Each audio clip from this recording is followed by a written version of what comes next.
que son los más frecuentes en nuestra alimentación, y hay algunos de ellos que son muy importantes y que tenemos que saber, ¿verdad?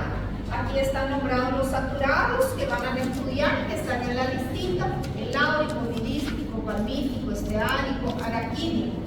Tienen que saber cuántos carbonos tiene cada uno. Tienen que saber qué es el ácido graso saturado, ¿verdad? ¿Cuál es la importancia biológica resaltante que podemos citar de estos ácidos grasos saturados? Lo primero, fuente de energía. Cuando nosotros vamos a quemar los lípidos, vamos a consumir los lípidos como fuente de energía, ellos son los que se va a usar. No se usa el colesterol, no se usa el ácido graso araquidónico o el ácido graso linolénico, linocérico, no. Se usan los ácidos grasos saturados. Ellos son los más abundantes y ellos son la fuente de energía. Recuerden que 1 gramo de ácido graso saturado nos fornece 1.1 kilocalorías. Mucha energía. Comparado con 1 gramo de carbohidratos, es apenas 4 kilocalorías. Entonces eso es más del doble. ¿Y quiénes son nuestra fuente de energía? Son ellos, los saturados. Nosotros no vamos a usar los insaturados. No vamos a usar esto que sí o sí tenemos que obtener de la dieta y tenemos escasa cantidad.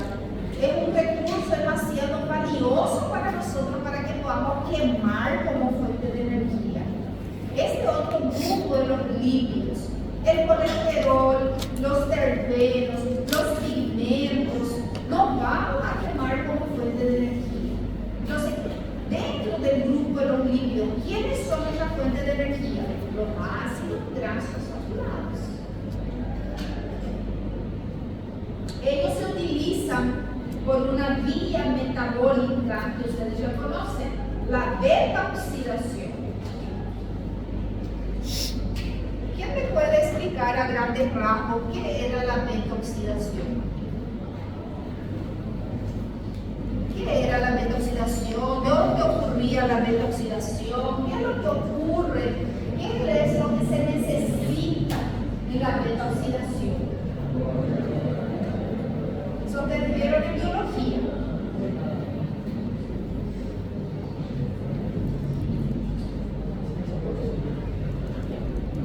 Es la producción de energía a través del uso de los ácidos grasos saturados. Recuerden que ustedes hicieron un cálculo para saber cuántas moléculas de ATP se podría generar cuando se usaba un palmitato, un palmítico o un esteárico, un mirístico. Ustedes hicieron un cálculo. Y cuando ustedes hicieron ese cálculo no estaban ahí los ácidos grasos poliinsaturados. Porque nuestra célula no usa ácidos grasos poliinsaturados como fuente de energía. Es más o menos que cometer suicidio. ¿Sí? Porque ellos son muy escasos, ellos son muy necesarios. Miren todas las funciones que cumplen. Entonces, nosotros vamos a utilizar esos ácidos grasos saturados en las mitocondrias para obtener esa energía. Y ellos son los representativos. Los de cadena media a larga, que sería el de 16, cadena media, el de 18, cadena larga, y el de 20, cadena larga, incluso necesitan de un ayudante, de una coenzima para poder ser utilizados en la beta-oxidación. ¿Quién se recuerda quién era el ayudante de la mitocondria para hacer beta-oxidación? Hay un compuesto químico necesario para hacer beta-oxidación.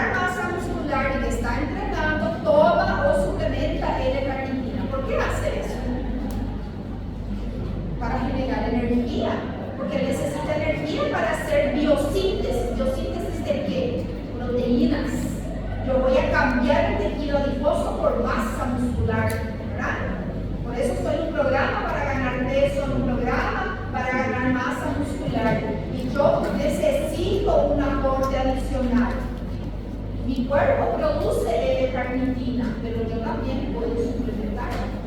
¿Sí? Entonces la L-carnitina es una coenzima, es un ayudante de la mitocondria para que ocurra este proceso aquí, la detoxidación. Estos ácidos grasos son estructurales en las membranas porque vimos que se necesita un ácido graso saturado y un ácido graso saturado. Entonces ellos son estructurales en la membrana. Ellos van a estar formando parte de los fosfolípidos.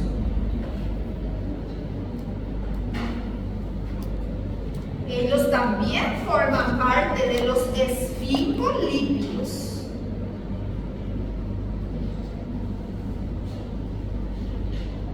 ¿Dónde están presentes las esfingomielinas? La parte mielina, en los axones de las neuronas. Sistema nervioso periférico. Hay una célula que fabrica esos tipos de lípidos, la célula de Schwann. ¿Recuerdan de las células de Schwann?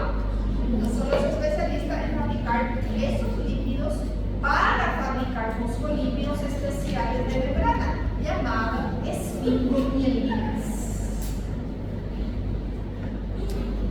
Y la reserva energética. Nuestra reserva energética está formada por los triacilgliceroles, más conocido como triglicéridos, y ellos forman lo que conocemos con el nombre de grasa neutra.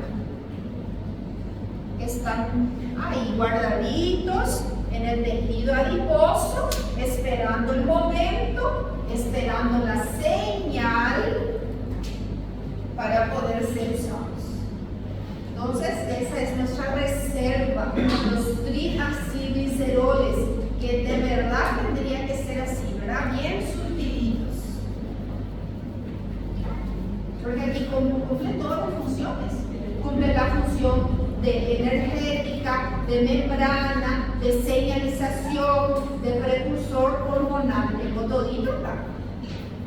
Pero eso ustedes ya saben, depende de mi dieta.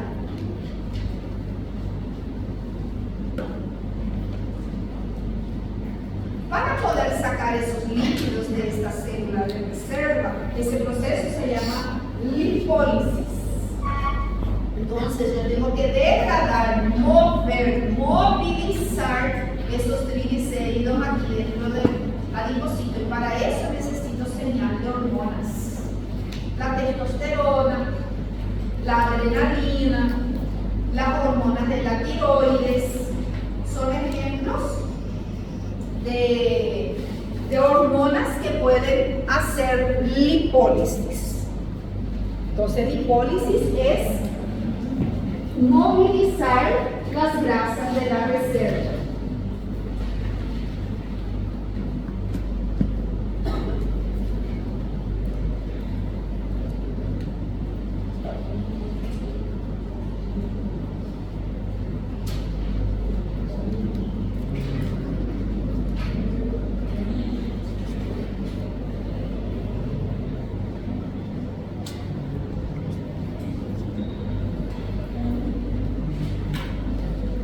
Luego de este lado tenemos a los insaturados. Entonces los insaturados son de cadena larga, ¿verdad? 18 carbonos, 20, carbonos 22, carbonos. Entonces todos ellos son de cadena larga. Pueden ser poliinsaturados o monoinsaturados. Ellos no tienen esa función de fuente de energía, de ser combustible de energía. Ellos tienen función estructural de membrana, sobre todo muy presente en las barreras tisulares.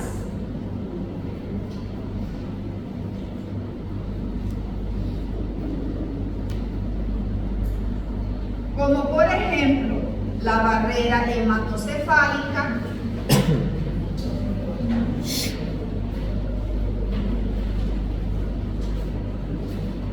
como por ejemplo la barrera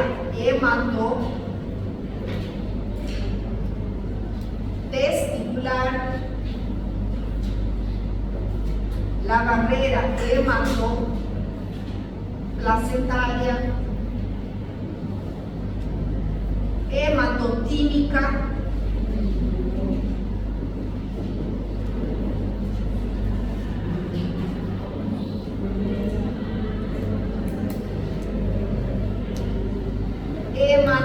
aquí hay también la hematorraquídea,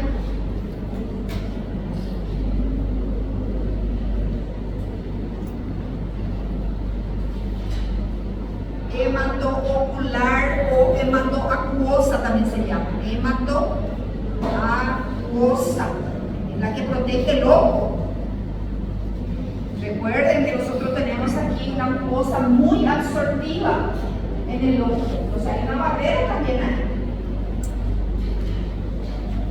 Entonces, esos ácidos grasos poliinsaturados que ya les mostré a ustedes, ¿verdad? Va a estar ahí el saturado y ahí va a estar el poliinsaturado. Y ellos van a fomentar esa barrera hematodisulares.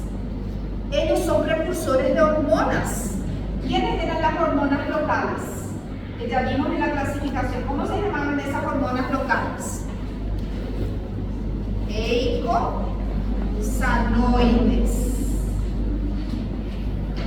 prostaciclinas, prostaglandinas, leucotrienos y tromboxanos. Son familias de sustancias químicas que actúan sobre la propia célula o las células vecinas.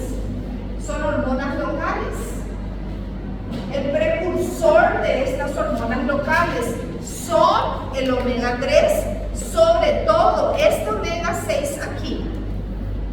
El precursor es el ácido araquidónico. El ácido araquidónico. Entonces, ¿dónde está el ácido araquidónico? No está sueltito ahí, libre. Ellos no están libres, recuerden, ellos no están libres en la célula. Ellos están esterificados con algo, ellos están esterificados en la glicerina. Nuestra célula va a usar ese ácido araquidónico de la membrana de las células para fabricar estas hormonas.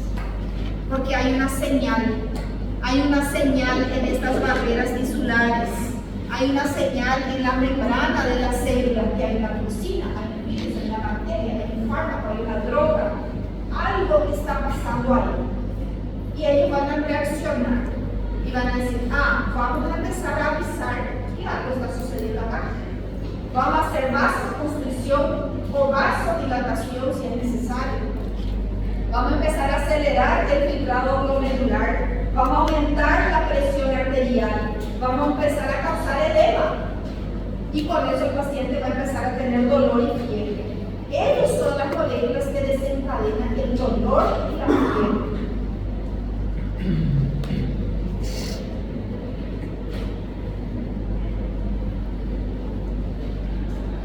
Para avisarnos que algo está mal, hay un proceso, ¿verdad? Algo está pasando, hay un proceso inflamatorio, un proceso infeccioso. El ácido araquidónico, el omega 6, es el principal precursor de los eicosanoides.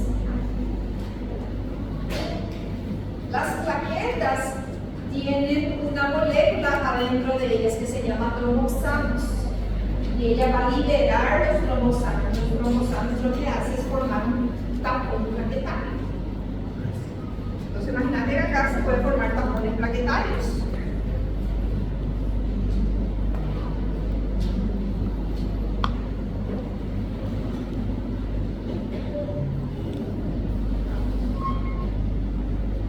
Entonces ellos son los mediadores de la inflamación, del dolor, de la fiebre, de los problemas de la coagulación que puede haber. Aquel paciente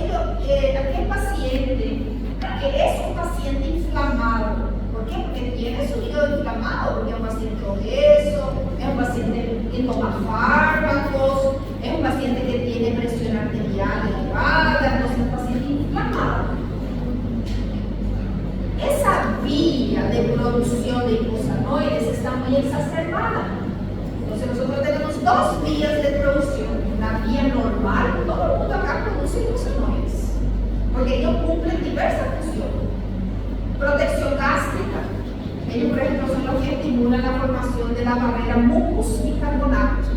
Y eso es para que nuestro estómago no se carcoma él mismo, ¿verdad? El ácido clorhídrico nos carcoma todo el estómago. Entonces nosotros tenemos esas moleculitas que nos refieren. Ellos cumplen diversas funciones.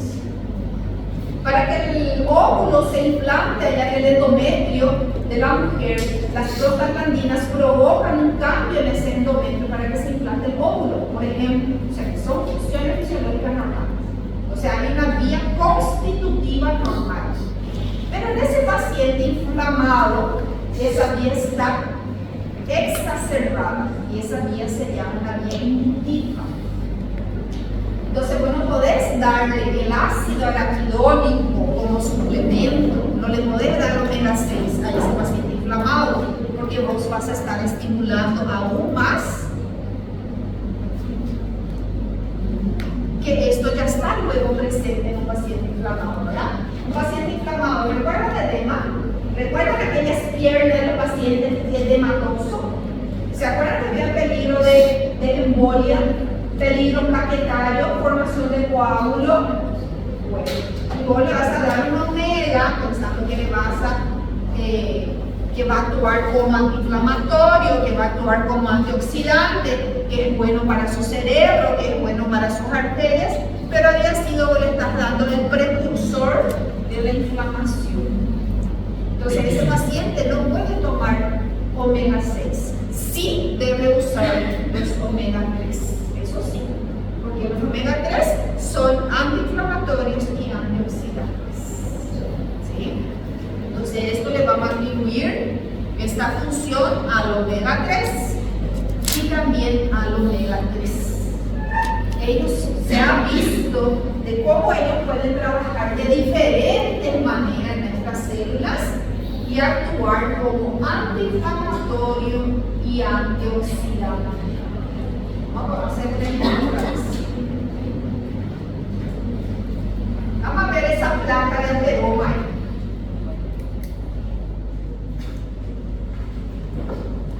¿Hay algún mecanismo, alguna célula, alguna molécula, algo que puede limpiar esa arteria, que puede sacar esa grasa de ahí?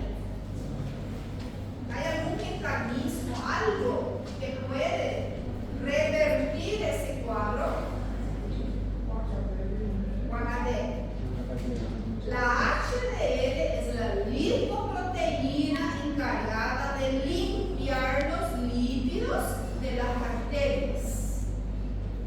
¿Cómo nuestro cuerpo fabrica la HDL? Entonces es la pregunta, ¿verdad? Hago el perfil lipídico de mi paciente y encuentro que mi paciente tiene, por ejemplo, 25 miligramos por cada decilitro de sangre de HDL, pero él tenía que tener por lo menos 65, no tiene ni la mitad.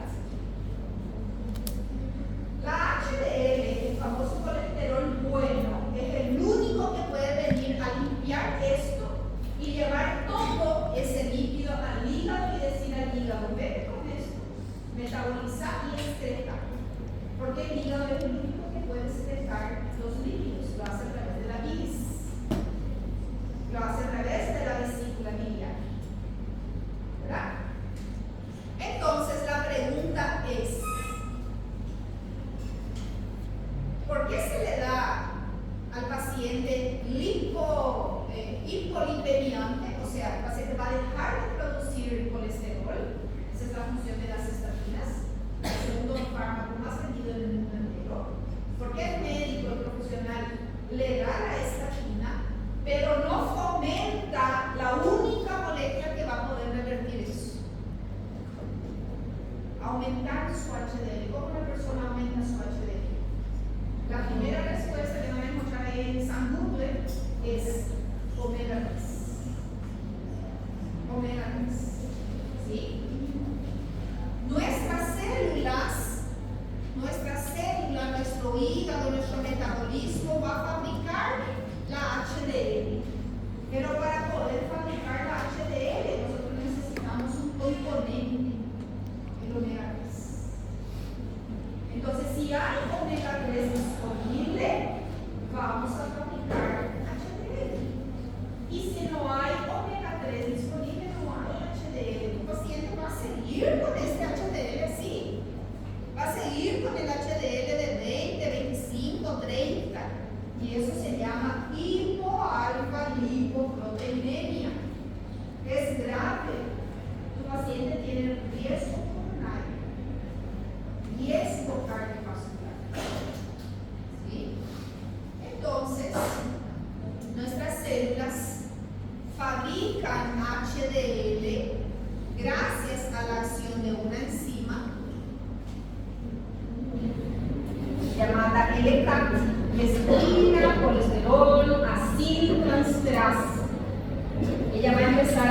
necesita ácidos grasos de cadena larga poliinsaturados.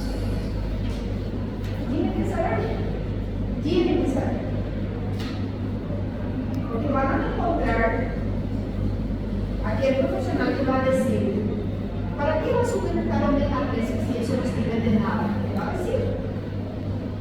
Porque vas a ir y vas a decir, doctora, mi HDL está muy bajo, ¿será que yo estaría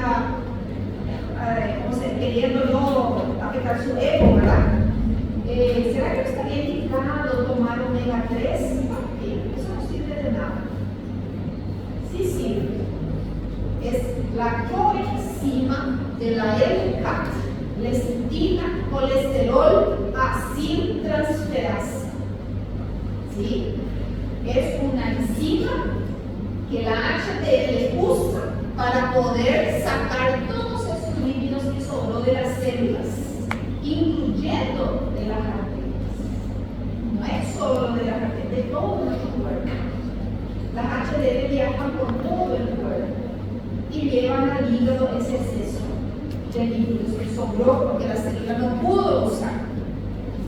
Ahí también puede venir una célula que va a querer comer eso.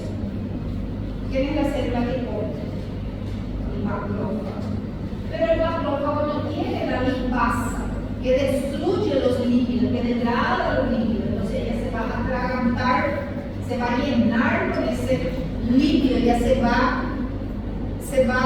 saturar con ese lípido y se va a transformar en una célula anómala que se llama célula espumosa. Y en vez de mejorar ese panorama, ella va a empeorar. ¿Por qué? Porque ella va a empezar a liberar eicosanoides, porque el macrófago fabrica eicosanoides, va a venir más células, va a venir plaqueta y ahí sí se va a formar coágulo. Entonces ahí, ¿verdad? El panorama es una bola de nieve que crece cada vez más. Y ustedes van a tener pacientes que han tenido ya 7 stents, 7 preinfarto, 2 infartos, 3 infartos y sigue la misma. ¿Por qué? Porque no se trata de la causa. ¿Verdad? Entonces, ¿cuál es una de las principales causas que vemos ahí? La deficiencia de los ácidos grasos poliinsaturados.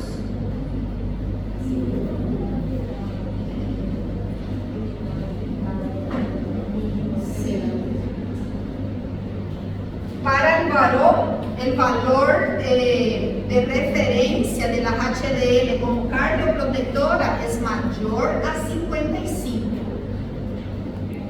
Y para las mujeres es mayor a 65. Entonces un valor cardioprotector para el varón sería esto, 60, 65, 70. Y para una mujer 70, 80, 90. Y es muy difícil hoy en día encontrar un paciente, una persona que no hace reposición, ¿verdad? Que no hace suplementación de esos valores. ¿Por qué? Nadie te va a dar cuenta de hacerla. ¿Por qué? Pues el desequilibrio de la alimentación. Porque hoy en día es mucho más costoso comer alimento natural que alimento procesado, ¿verdad? Es mucho más difícil tener esto todo fresco en la casa y poder preparar todos los días tus alimentos que te crear tu teléfono y te lleva en la puerta. ¿Verdad? Así nomás. Te di una pizza, vamos a comer. ¿Verdad? Mamá, te di pollo frito con pizza, vamos a cenar, ¿verdad? ¿Verdad? En tu teléfono y mamá lo solucionas, ¿verdad?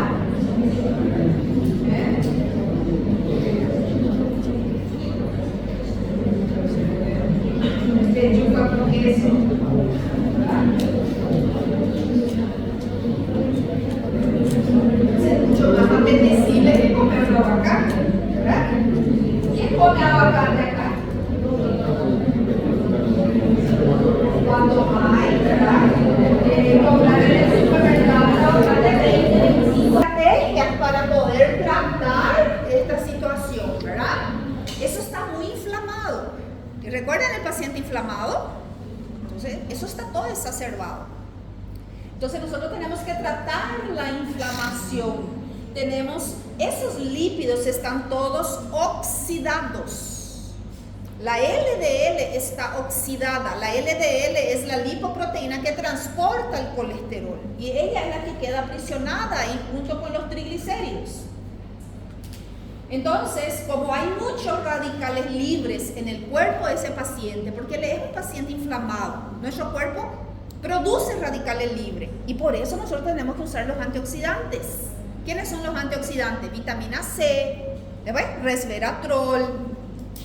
La otra vez hablamos de uno, PQQ. Después, vitamina E, vitamina A, betacarotenos.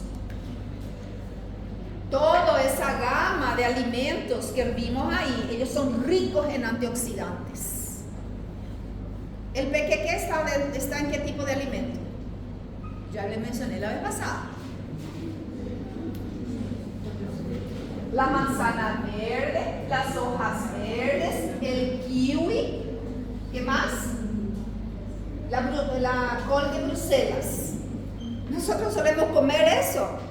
Muy difícil, ¿verdad? Lo comemos todos los días. Pero hay que procurar, ¿verdad? Hay que procurar el equilibrio. El ajo, acá estamos viendo el ajo. ¿Qué propiedad tiene el ajo? El ajo tiene propiedad antiinflamatoria. Sí. Mejora la vascularización. ¿Qué más?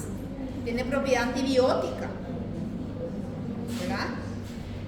Entonces tenemos que hacer el uso de todo esto como poder antiinflamatorio, antioxidante, para poder limpiar todo esto, prevenir todo esto. Y esa es una de las funciones de nuestros omegas.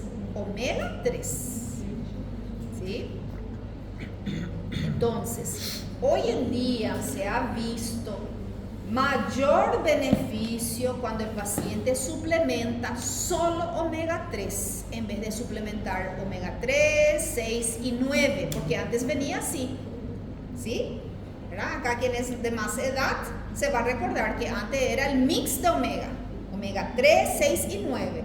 Hoy en día prácticamente viene omega 3, porque supimos de la importancia, de la relevancia de las acciones y funciones fisiológicas del omega 3. Hoy en día sabemos que el omega 3 es necesario para fabricar la HDL. Y que el omega 3 tiene una función aquí de antioxidante, de prevenir la oxidación de estos lípidos. El lípido se oxida, se desmoldea y se pega por la arteria, y esa arteria se inflama. Y el omega 3 también tiene actividad antiinflamatoria. ¿Quedó clarita esa parte? ¿Sí? Bueno. ¿Alguna pregunta sobre eso? Esos son los tipos de ácidos grasos, entonces ustedes tienen que saber, tienen que conocer.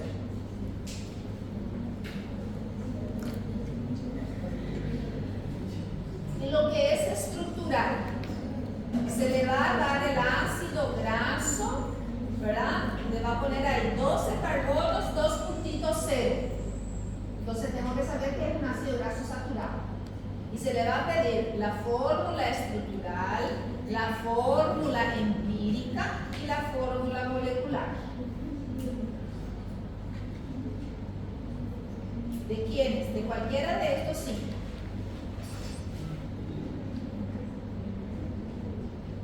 Referente a los omegas, estos son los que tienen que saber. Se le va a dar la estructura, química, y se le va a pedir que identifique si es un omega 3, un omega 6, un omega 9. Se le va a pedir que se haga la nomenclatura química. Entonces, si le doy esta estructura, ¿verdad? La nomenclatura química tiene 18 carbonos, tiene 3 dobles enlaces, y con la letra delta me tienen que decir dónde están los dobles enlaces. ¿Dónde voy a empezar a contar? ¿Del alfa o del omega? Del alfa. 1, 2, 3, 4, 5, 6, 7, 8, 9. Entonces en el triangulito vamos a poner 9, 12 y 15. Si yo sé el primero, ya sé los demás. Porque la profeta le contó el secreto. Va de 3 en 3. ¿Sí?